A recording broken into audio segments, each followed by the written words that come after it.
Hello dear student, welcome back to my channel. मैं हूं खैरुल नाम। स्टूडेंट, आज हम लोग देखेंगे दरख्श हिस्सा दोम का जितने भी अशार है सभी अशार की तशरीह देखेंगे, जो कि एग्ज़ाम में एक क्वेश्चन 3 मार्क्स का रहता है कि इस अशार की तशरीह कीजिए, यानी कि एक्सप्लेन। तो चलिए वीडियो को शुरू करते हैं। पहले सवाल है कि दर्ज झेल शेर की तशरीह कीजिए। पहला शेर है कि कोताहियों की अपनी में तावील क्या करूं, मेरा हर एक खेल मुझी से बिगड़ गया। तशरीह है, पेश नज़र शेर खलील रहमान आज़मी की शामिल निसाब पहले गज़ल से माखूज़ है, यानी कि लिया गया है, और यह गज़ल का 5वां शेर है। इस शेर में शायर ने अपनी कम मायगी का इजहार करते हुए वक्त के जबर के सामने अपनी माजूरी का इजहार किया है। चुनांचे शायर सादे अल्फाज में कहता है कि मैं अपनी नाकामियों के लिए किसी को ज़िम्मेदार नहीं ठहराना चाहता हूँ और ना ही अपनी कोताहियों की कोई तावील पेश करना चाहता हूँ, बल्कि हकीकत तो ये है कि मैं अपनी नाकामियों का ज़िम्मेदार खुद ही हूँ। इस शेर से शायर की ज़िंदगी के गहरे तजुर्बात का भी एहसास होता है, जो कारी को अपने अंदर छुपे हुए हुज़्न मलाल का एहसास दिलाते हैं। यहाँ तक एक शेर कंप्लीट होता है। अगला शेर है, मुझे ए ना खुदा आखिर किसी को मुँह दिखाना है, बहाना करके तन्हा पार उतर जाना नहीं आता। जवाब ही, पेश नज़र यगाना चंगेज़ी की शामिल निसाब दूसरे गज़ल से माखूज़ है, यानी कि ये शेर यगाना चंगेज़ी के दूसरे गज़ल से लिया गया है और यह गज़ल दूसरा शेर है। इस शेर में शायर ने खुद पर लगे मुख्तलिफ इल्ज़ामात का बयान करते हुए कहते हैं कि हम इन इल्ज़ामात और इसके नतीजे में रुसवाई ज़िल्लत से खौफ खाकर मैदान से भागने वाले नहीं हैं, बल्कि हौसले के साथ सूरत हाल का सामना करने और ज़माने से मुकाबला के लिए तैयार हैं। शायर ऐसा इसलिए कहता है कि इस दुनिया के बाद आखिरत में इन्हें खुदा को मुँह दिखाना है और कादिर मुतलक के सामने जवाबदेह होता है। यगाना इस शेर को ज़रिए कारी को नामुवाफ़िक़ हालत का मुकाबला करने का हौसला अता किया है। तीसरा है कि यूं ही घर रोता रहा गालिब तू अहले जहां, देखना उन बस्तियों को तुम के वीरा हो गई। तशरीह है कि ज़ेर नज़र शेर मिर्ज़ा गालिब की शामिल निसाब दूसरे गज़ल से माखूज़ है, यानी कि लिया गया है, और यह गज़ल का मक़ता है। फ़िक्री तजुर्बा की सतह पर यह शेर गम अंदोह से मामूर है।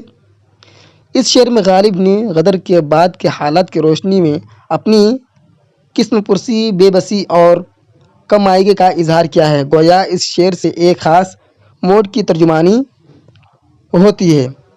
शायर इस कदर बेबस है कि वो दुनिया वालों को मुखातब करते हुए कहते हैं कि मैं अगर यही कैफियत कुछ दिनों और बाकी रही तो आसपास की आबादियों को वीरान होने का ख़तरा है। यानी दिल खुदा का घर होता है, अगर वो टूट गया तो दुनिया की आबादी भी सुकून से नहीं रह सकेगी। अगला है कि दर्ज झेल शेर की तशरीह कीजिए, जो कि तशरीह करना है आज की वीडियो में। आलम है मुकद्दर कोई दिल साफ नहीं, इस दौर में सब कुछ है पर इंसाफ नहीं। तशरीह की पेश नज़र शेर मीर अनीस के शामिल निसाब मरसिया के छठे बंद से माखूज़ है। इस शेर में मीर अनीस ने ज़माने की नाकदरी, अहले दुनिया की मुनाफ़िक़त और ज़माने की नाइंसाफ़ी का शिकवा किया है। ये शेर चूँकि मीर अनीस के मशहूर मरसिया से मुताल्लिक़ है, ज़ाहिर है कि शेर का मिजाज भी मरसिया वाला है। लिहाजा शायर फरमाते हैं कि आज की सारी दुनिया कदरत से भी भरी हुई है, इस दौर के किसी इंसान का दिल साफ़ नहीं है। ये दौर है जिसमें हर मकाम पर नाइंसाफ़ी होती है, जो कि बिल्कुल सही कह रहे हैं शायर। यानी इंसाफ छोड़कर यहाँ सब कुछ मुमकिन है। ज़ाहिर है कि जिस माशरे में इंसाफ नहीं होगा वहाँ का माशरा कैसा होगा, ये तसव्वुर ही क्या जा सकता है। इस शेर में मीर अनीस ने इन्हीं बातों का रोना रोया है। अगला है कि मुझे दिल की ख़ता पर यास शर्माना नहीं आता, पराया जुर्म अपने नाम लिखवाना नहीं आता। जवाब है, تشریح کی پیش نظر یگان چنگیزی کی شامل نصاب دوسرے غزل سے ماخوذ ہے اور غزل کا مقطع ہے۔ اس شعر میں شاعر نے اپنی باتوں کو نہایت سلیقے سے پیش کیا ہے۔ اس میں کئی معنوی تمہیں بھی دریافت کی جا سکتی ہے۔ اس طرح سب لکھے گا، ٹھیک، کہ کچھ حد تک انانیت کی جھلک بھی موجود ہے، ساتھ ہی زمانے سے مقابلہ آرائی کا جذبہ اور حوصلہ بھی موجود ہے۔ اس شعر میں شاعر نے زمانے کے الزامات کو رد کرتے ہوئے اپنی کارکردگی سے اطمینان کا اظہار کرتے ہوئے اسے صحیح تصور کرتے ہیں، یعنی اپنے خطاؤں پر کوئی شرمندگی نہیں ہے اور بقول شاعر دوسرے کے جرم کو اپنے ذمہ نہیں لینا چاہتے ہیں۔ اگلا ہے کہ ہوئے ہیں پیراب ہم دیدنی رونا ہمارا ہے، پلک پر اپنے آنسو صبح پیری کا ستارہ ہے۔ تشریح کی پیش نظر شعر راسخ عظیم آبادی کے شامل نصاب دوسرے غزل کا مطلع ہے۔ تو ساتھیوں آپ کو اتنا تو یاد ہو ہی گیا ہوگا کہ جس بھی شعر کا آپ تشریح کیجیے گا تو سب سے پہلے آپ کو لکھنا ہے کہ یہ شعر کس رائٹر کا ہے، یعنی کہ کس شاعر کا ہے۔ تو یہاں پر آپ کو سب سے پہلے لکھ دینا ہے کہ جس بھی شاعر کا ہے اس کا نام، اور مطلع ہے کہ مقطع یہ بھی لکھ دیجیے گا۔ آگے کے شعر اپنے اسلوب اور موضوع کے اعتبار سے گرچہ روایتی رنگ آہنگ کی حامل ہے، لیکن فنی اعتبار سے نہایت سادہ اور پختہ دونوں ہیں۔ اس شعر میں شاعر اپنی ضعیفی کا مرثیہ پڑھتے ہوئے نظر آتے ہیں، چنانچہ فرماتے ہیں کہ اب بڑھاپے کی وجہ سے بہت کمزور ہو چکے ہیں۔ ہمارا رونا اس بات پر ہے کہ ہماری حالت قابل عبرت ہو چکی ہے۔ میری آنکھوں کے پلکوں پر جو آنسو بہہ رہے ہیں وہ بڑھاپے اور ضعیفی کی صبح کا ستارہ ہے، یعنی اس ضعیفی سے توانائی اور جوانی کی طرف کبھی نہیں لوٹ سکتے ہیں۔ اگلا شعر ہے کہ جس کی گفتار میں نہیں ہے مزہ، سخن اس کا طعم باسی ہے۔ تشریح کے پیش نظر شعر جو ہمارے نصاب میں شامل ہے، یہ ولی دکنی کی دوسری غزل کا چھٹا شعر ہے۔ اس شعر میں شاعر نے واردات عشق کی کیفیت بیان کرتے ہوئے اپنے مجازی محبوب کی پیکر تراشی کرتے ہوئے اس کے نار و نخرے والی کیفیت کو بھی بیان کیا ہے۔ چنانچہ محبوب سے شکوہ کرتے ہوئے شاعر کہتا ہے کہ ایسے محبوب جس کی گفتگو بے لطف ہو، کوئی مزہ نہ ہو، یہاں تک کہ وہ جب کوئی بات کرے تو ایسا محسوس ہوتا ہے کہ باسی کھانے کی طرح اس کی گفتگو کو سن کر ایسی بدمزگی پیدا ہوتی ہے کہ وہ دوبارہ گفتگو کے لیے طبیعت مائل نہیں ہوتی۔ اگلا ہے کہ کیوں گردش بادام سے گھبرا نہ جائے دل، انسان ہوں پیالہ و ساغر نہیں ہوں میں۔ تشریح کے پیش نظر شعر مرزا غالب کی شامل نصاب پہلی غزل کا دوسرا شعر ہے۔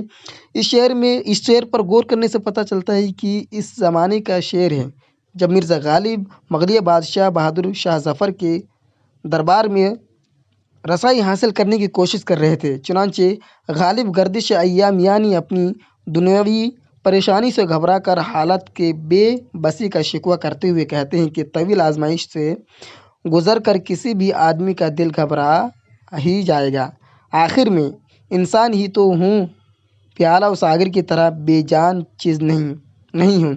اس شعر میں غالب نے ناموافق حالت کا شکوہ کرتے ہوئے اپنی مجبوریوں اور بے بسی کا اظہار کیا ہے۔ اگلا شعر ہے کہ گلدستہ معنوں کو نئے ڈھنگ سے باندھوں، ایک پھول کا مضمون ہو تو سرنگ سے باندھوں۔ تشریح کے مذکورہ بالاشعار انیس کی زیر نصاب مرثیہ کے تیسرے بند سے ماخوذ ہے۔ اس شعر میں شاعر میر انیس نے اس حقیقت کو واضح کیا ہے کہ وہ اپنی شاعرانہ فنکاری کے ذریعے ایک ایک پھول کے مضمون کو سینکڑوں طریقے سے باندھ سکتے ہیں۔ یہاں ان کی روایتی لفظی بھی قابل توجہ ہے۔ پھول کی مناسبت سے رنگ اور گلدستہ جیسے الفاظ کے استعمال شاعر نے کیا ہے۔ اس شعر میں معنوی گہرائی اس قدر ہے۔ اگلا شعر ہے کہ یا رب زمانہ مجھ کو مٹاتا ہے کس لیے، لوہے جہاں پہ حرف مقرر نہیں ہوں میں۔ تشریح کے پیش نظر شعر مرزا غالب کے شامل نصاب غزل سے ماخوذ ہے۔ اس شعر میں غالب نے اپنی شاعرانہ انفرادیت کا نمونہ پیش کیا ہے۔ یہی وجہ ہے کہ غالب کہتے ہیں کہ تختے پر اسی چیز کو مٹایا جاتا ہے جو تختے پر دوبارہ لکھا گیا ہو، لیکن میں دنیا کی تختے پر ایک منفرد حرف ہوں، تو اس صورت میں زمانہ مجھ کو مٹانے پر کیوں تلا ہوا ہے۔ दरअसल गालिब इस शेर में ये कहता है कि जो इंसान अपने आप में मुमताज़ है उसे एक दूसरे को मिटाने की बात नहीं करनी चाहिए। शायर हमें यही पैगाम देना चाहता है। अगला है कि जी चाहता है तो बैठता यादों की छाँव में, ऐसा घना दरख्त भी जड़े से उखड़ गया।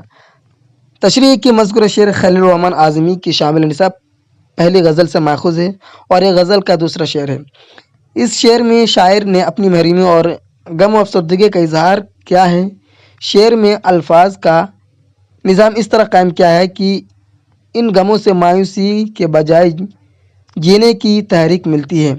जैसे यादों की छाँव को शायर ने एक घना दरख्त से ताबीर किया है, यानी गम अफसरदगी से घबरा कर कहता है कि जी चाहता है कि मैं गमों से निजात के लिए यादों की छाँव में बैठ जाता, लेकिन वह याद जैसा घना दरख्त भी अपने जड़ से उखड़ गया। यानी शायर के पास यादों की शक्ल में भी कुछ बाकी नहीं है। साथियों, आज के लिए इतना ही। और भी बहुत सारे अशार की तशरीह की गई है। अगर आप पीडीएफ चाहते हैं तो इस चैनल को सब्सक्राइब करके टेलीग्राम ग्रुप ज्वाइन कर लें, ताकि आपको पीडीएफ मिल जाए और आपकी तैयारी अच्छी हो। तो आज के लिए इतना ही, फिर मिलेंगे नेक्स्ट क्लास में।